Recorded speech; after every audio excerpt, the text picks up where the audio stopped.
Duchamp decía que el arte no está en los cuadros ni lo hacen los pintores, que el arte está en el que mira, o sea que está en vos.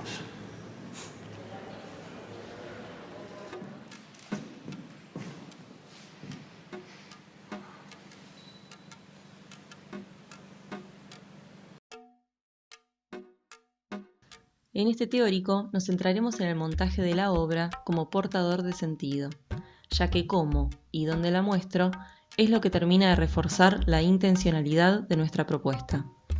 Es decir, el contexto y la relación con el espacio de la obra hacen que se potencie el significado y la experiencia. De este modo, en una exposición comienzan a dialogar la obra, el soporte, el entorno, el contexto y el espectador. Como vimos en el fragmento de la película El artista, al momento de pensar una exposición es fundamental pensar en el público. Una exposición no debe tratar de tomar el poder sobre los espectadores, sino proporcionar recursos que incrementen la potencia del pensamiento.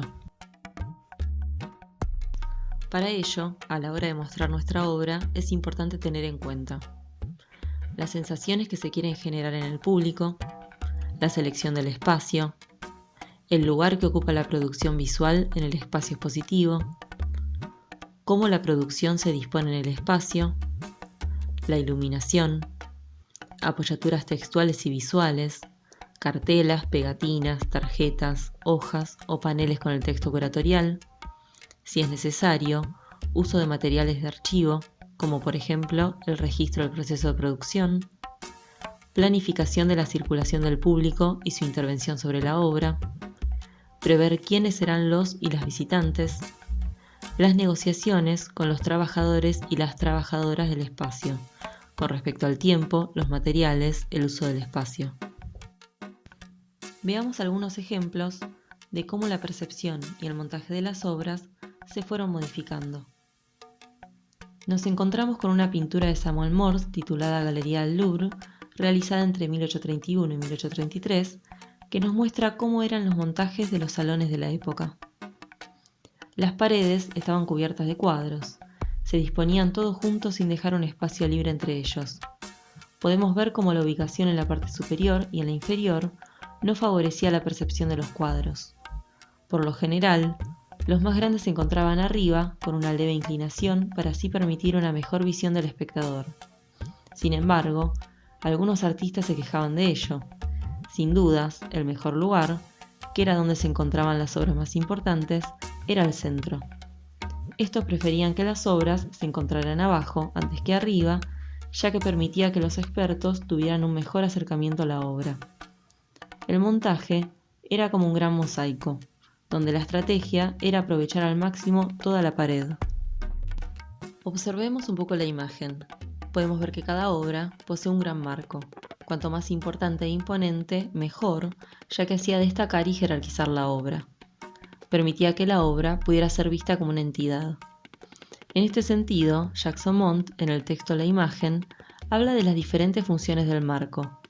Una de ellas es la función simbólica. El marco vale también como una especie de índice, que dice al espectador que está mirando una imagen, la cual, al estar enmarcada de cierta manera, debe ser vista de acuerdo a ciertas convenciones y que posee eventualmente cierto valor. También Aumont le atribuye al marco una función económica. El enmarque, en la forma en que lo conocemos, apareció aproximadamente al mismo tiempo que la concepción moderna del cuadro como objeto separable, intercambiable, que puede circular como una mercancía en los circuitos económicos. Como sabemos, la pintura empieza a cambiar, como también sus necesidades y contextos. En la siguiente imagen podemos ver cómo se modifica el espacio, el montaje y la percepción. Nos encontramos con el cubo blanco. Este espacio, con sus grandes paredes blancas, anula el mundo exterior. Las obras se presentan aisladas del tiempo y cada una ocupa su lugar. Cuando William C. Seitz le quitó los marcos a los nenúfares de Monet para la exposición en el MoMA en 1960, los cuadros parecían reproducciones hasta que de a poco empezaron a tomar el espacio. Las obras están ubicadas una al lado de la otra, ocupando la totalidad del largo de la pared. A su vez, en la sala hay unos bancos donde el espectador puede sentarse y contemplarlas con tranquilidad. sumergirse en las hermosas pinturas y poder apreciar la vibración del color, la pincelada y sus particularidades. El montaje de los nenúfares en el Museo de la Orangerie produce un efecto aún más envolvente, ya que las obras recubren todas las paredes de la sala circular. En palabras del propio Monet, da la ilusión de ser un todo sin fin, una onda sin horizonte y sin orilla. Duchamp cuestionaba no solo qué y cómo vemos, sino también qué y cómo las instituciones del arte hacen que veamos. En 1942, Breton convocó a Duchamp para hacer la primera exposición surrealista internacional en los Estados Unidos, titulada Primeros papeles del surrealismo. En esta muestra, realizó una instalación para la cual utilizó 1.600 metros de cuerda blanca. La malla atravesaba las antiguas recepciones de la mansión, repletas ahora de pinturas colgadas en mamparas portátiles. La malla no impedía totalmente la visión, ya que era la obstaculización y no la eliminación de la vista lo que Duchamp deseaba. Sin embargo, el entretejido constituía una clara barrera entre el espectador y las obras de arte. Planteaba una reformulación del acto de ver en el espacio tradicional de una exhibición y de las implicaciones del cuerpo y del arte en tal experiencia. Muchos artistas participantes se mostraron contraídos porque los espectadores no podían ver apropiadamente sus obras, y ese era precisamente el punto en cuestión. El Museo de Arte de San Pablo también propone una manera innovadora de percibir el espacio tradicional de una exhibición. Las obras pertenecientes a la colección del museo no se disponen sobre las paredes, sino que están montadas sobre láminas de vidrio dispersas en el espacio, dando la sensación de que están flotando. Al ingresar a la sala, los y las visitantes no pueden observar la totalidad de las obras, ya que se genera una superposición en las que unas se tapan con otras. Su distribución produce un ritmo en el recorrido que se experimenta como si fuese un laberinto. Mientras caminamos y atravesamos el espacio, vamos descubriendo las obras. Las láminas de vidrio, además de dar la sensación de que las obras flotan, permiten ver el reverso de las mismas y, también, permiten establecer conexiones y juegos con los espectadores, haciendo que el vínculo sea más cercano y más ameno. Con Alberto Greco nos enfrentamos a otro modo de pensar la producción. En sus obras atravesó muchos medios y materiales. Abandonó la pintura para salir al espacio. Comenzó a realizar señalamientos en la calle, donde podemos ver cómo el contexto es la obra misma. A esta acción la denominó arte vivo dito. Buscaba un contacto directo con las cosas, con la gente y con los lugares. La realidad sin retoques. Proponía, así, acabar con la pasividad del público. Escribió un manifiesto que dice: el arte vivo es la aventura de lo real. El artista enseñará a ver no con el cuadro, sino con el dedo. Enseñará a ver nuevamente aquello que sucede en la calle. El arte vivo busca el objeto, pero al objeto encontrado lo deja en su lugar. No lo transforma, no lo mejora, no lo lleva a la galería de arte. El arte vivo es contemplación y comunicación directa. Quiere terminar con la premeditación, que significa galería y muestra. Debemos meternos en contacto directo con los elementos vivos de nuestra realidad. Movimiento, tiempo, gente, conversaciones, olores, rumores, lugares y situaciones. Arte vivo, movimiento dito. El artista platense Edgardo Antonio Vigo realizó diferentes señalamientos utilizando como material al espacio público y al paisaje cotidiano. En 1968 realizó el señalamiento Manojo de semáforos en 1 y esquina 60, en la ciudad de La Plata. El mismo artista explica: consistió en algo público, pues procedí a citar a la gente en una esquina de mi ciudad, donde, en forma de racimo, existía una columna con diversas luces de semáforo. Tal racimo dio título al trabajo llamado Manojo de semáforos. En esta fotografía vemos como la obra Glim, del artista minimalista John McCracken, se funde con un espacio natural. Aquí, el entorno juega un papel fundamental, ya que es parte constitutiva de la obra. Además, son primordiales el tiempo, debido a que la imagen reflejada varía según la hora del día, y el espectador, que con su presencia modifica la imagen que se ve en los espejos. Ana Mendieta, artista cubana que vivió desde los 12 años en Estados Unidos, realizó estas siluetas en el espacio natural, donde su propio cuerpo se funde con el entorno a través de diferentes acciones. La investigadora Georgina Glusman escribe lo siguiente acerca de sus obras. A diferencia de las ambiciosas intervenciones del land art, las siluetas presentan inscripciones evanescentes sobre la naturaleza, realizadas con materiales simples. A su vez, la obra de Mendieta, aunque indudablemente performática, tiene diferencias claras con respecto a la performance. Son rituales privados, ejecutados casi siempre en soledad. La artista concebía estos momentos como esencialmente introspectivos. Es así que el espectador toma contacto con la obra a través del registro, generando una tensión entre documentación y obra. Mientras que la naturaleza presente en las siluetas de Mendieta llega al espacio de exhibición por medio del registro, en la exposición Vivir así, sin palabras, Max Gómez-Canle toma elementos naturales y los hace ingresar en la galería. De este modo, la naturaleza no constituye el entorno de la obra, sino que es la proveedora del material. Las piedras, pintadas en una de sus caras, se encuentran distribuidas en el suelo de la galería, remitiendo al modo en que se hallan en la naturaleza. Para un público acostumbrado a las convenciones de percepción habituales en una galería de arte, este montaje modifica el modo de acercamiento a las obras. Para observar las pinturas, que son de pequeña escala y que presentan mucho detalle, las personas deben agacharse. En el actual contexto de aislamiento, la vidriera es un recurso utilizado para mantener el distanciamiento social y, asimismo, mantener activo el circuito cultural. Unas piedras y una mano es una exposición que Dani Lorenzo presentó en Sopa, en la ciudad de La Plata. Esta propone una reflexión sobre el contexto, la cual se desarrolla también en el texto curatorial escrito por Marina Panfili. Hoy las piedras habitan este espacio vacío de cuerpos humanos. Materializan el sueño de habitar con otros una casa compartida.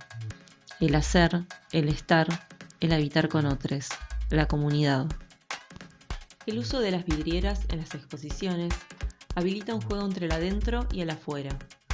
Durante 1940 y 1950, el ciclo El arte en la calle fue una iniciativa de la tienda Harrods, cuyas fachadas estaban sobre las calles Florida, San Martín y Córdoba de la ciudad de Buenos Aires, que convocaba artistas a diseñar sus vidrieras, generando un vínculo con los productos que la empresa ofrecía.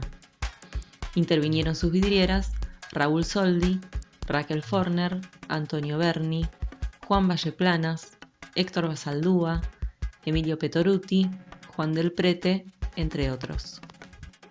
En 1960, Arman presenta La Plenitud en la Galería Iris Claire de París, donde vemos que abarrotó la galería con basura, la cual cubría toda la vidriera. Esta instalación constituía un juego de correspondencias con la obra de 1957 de Yves Klein titulada El vacío. Presentó, en el interior, una galería totalmente vacía que nos remite a la idea de cubo blanco, y, en el exterior, una vidriera cubierta con el característico color azul que usaba el artista, acción que tenía como propósito ocultar lo que sucedía adentro y, así, generar un efecto sorpresa en el espectador. Ambas instalaciones tuvieron en cuenta la dimensión arquitectónica, la relación con el público y los significados que se desprenden de la galería como institución artística. En 1968, en el marco del ciclo de arte experimental desarrollado en Rosario, la artista argentina Graciela Carnevale realizó la acción El encierro. Había difundido la invitación a la inauguración y, cuando el público estuvo dentro de la galería, Carnevale salió del local y lo cerró, aunque la intención era que fuera el público el que intentara escapar rompiendo los vidrios. Fue un transeúnte el que rompió la vidriera. En esta obra se produjo una interacción entre el público, la significación propia de la galería de arte y el contexto político. La vidriera como espacio de conexión entre el interior y el exterior fue y es usada en espacios de la ciudad de La Plata, como por ejemplo en el Centro de Arte UNLP, en el Museo Provincial de Bellas Artes Emilio Petoruti y en el ciclo Vidriera Activa 4 de discos. A través de la vidriera también podemos ver cómo se disponen las obras en el espacio de exhibición. En esta fotografía vemos la exposición Copia Fiel de Mariel Uncalescotti en Galería Cariño. La decisión de montar las obras apoyadas en el piso y superpuestas entre sí remite a la idea de cartel de comercio, remite a la idea de lo popular. Y, que no estén colgadas en las paredes, genera una cercanía con los espectadores y las espectadoras, ya que despeja la obra de su aura y se asocia a la idea de objeto de uso. Leila Chop monta sus pinturas apoyadas en el suelo, inclinadas, superpuestas unas con otras y en diferentes direcciones, creando una situación escenográfica. Pinta espacios geométricos, con pisos de ajedrez, con aberturas, que, a su vez, a través del montaje, inauguran nuevos espacios. Jorge Macchi, en Incidental Music, pone en juego la escala, la imagen y el sonido. Esta obra se compone de 3 páginas de partituras de gran tamaño que a cierta distancia parecen estar vacías, pero al acercarse, el espectador puede advertir que en cada línea hay una historia policial recortada de diarios. Los espacios en blanco, formados por el principio y el fin de cada relato, sirven para determinar la duración de los sonidos de una pieza musical, que puede ser escuchada a través de auriculares que cuelgan del techo. Al mismo tiempo que lee las noticias, el espectador puede escuchar la música, la cual condiciona su percepción. En Sin Título, Paralelas, Santiago Poggio utiliza estratégicamente el espacio de exhibición al colocar su obra en una esquina. La ubicación posibilita un juego de ocultamiento y de descubrimiento por parte del espectador, ya que, para ver el dibujo que se encuentra por detrás, debe acercarse y espiar. En esta obra, la iluminación focal también tiene un lugar central al generar nuevas figuras mediante la proyección de sombras. La obra MPEP del artista argentino Juan Reos consta de una serie de 25 miniaturas montadas en alambres, lo cual genera una distancia entre las pinturas y la pared. Esta separación no solo produce un modo diferente de acercamiento a la obra por parte del público, que se siente invitado a aproximarse, sino que, como también sucedía con la obra de Poggio, la proyección de las sombras crea nuevas capas de visualidad. Oriol Vilanova, en la exposición Domingo, presentada en la Fundación Tapies en 2017, expone su colección de tarjetas postales en una instalación inmersiva.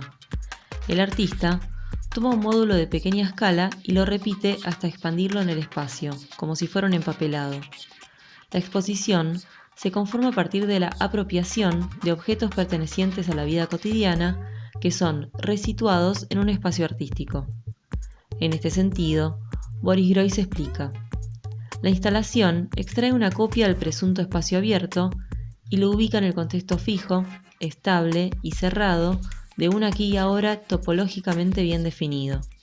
Esto quiere decir que todos los objetos dispuestos en una instalación son originales, incluso cuando, o precisamente, cuando circulen como copias fuera de la instalación. Los componentes de una instalación son originales por una sencilla razón topológica. Hace falta ir a la instalación para poder verlos.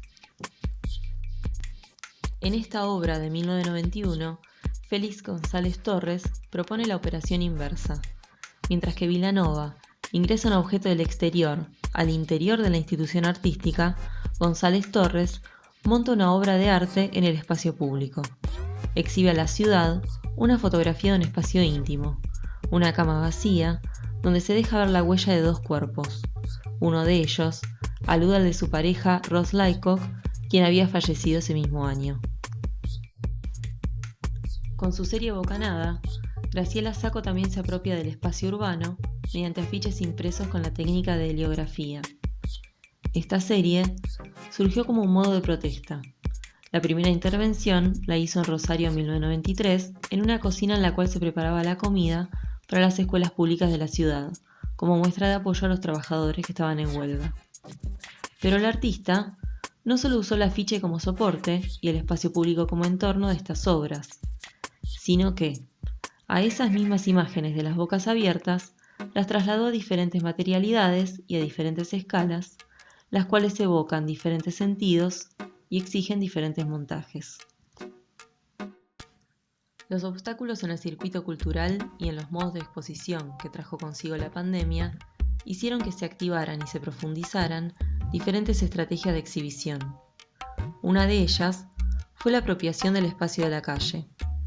Algunos ejemplos son las acciones del colectivo Pinta o Muere, que empapela la ciudad de La Plata con pinturas, o la activación propuesta por la Sala de Exposiciones Temporales de la Dirección de Cultura de Benito Juárez, que exhibe obras impresas de diferentes artistas en las paredes de la ciudad.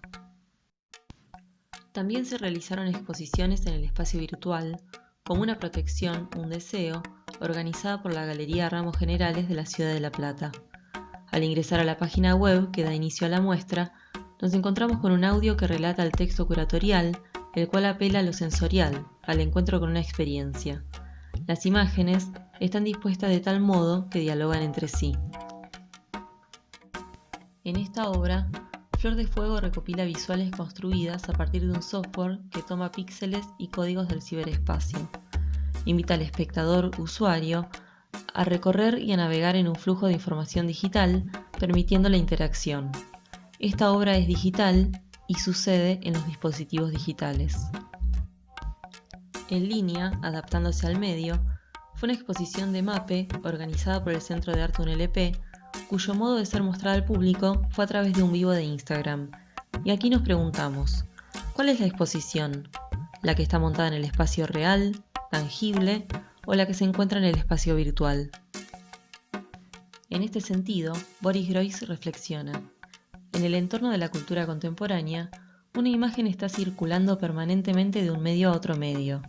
Por ejemplo, un determinado material fílmico puede ser mostrado en un cine, luego convertido en formato digital y aparecer en el website de alguien o ser mostrado durante una conferencia como una ilustración, o visto en privado en una pantalla de televisión, en una habitación personal o puesto en un museo en el contexto de una instalación. De este modo, por medio de diferentes contextos y medios, este material fílmico queda transformado por los diferentes lenguajes de programación, diferentes software, diferentes marcos de la pantalla y diferente ubicación en la instalación, etc. ¿Estamos en todo momento ante el mismo material fílmico? ¿Es la misma copia de la misma copia del mismo original? Las posibilidades son infinitas, ya sea en el espacio de lo tangible o en el de la virtualidad. Los y las invitamos a reflexionar sobre el cómo, el dónde y el cuándo, para encontrar y elegir el montaje más acorde para sus producciones y así poder plasmar del modo más propicio sus inquietudes.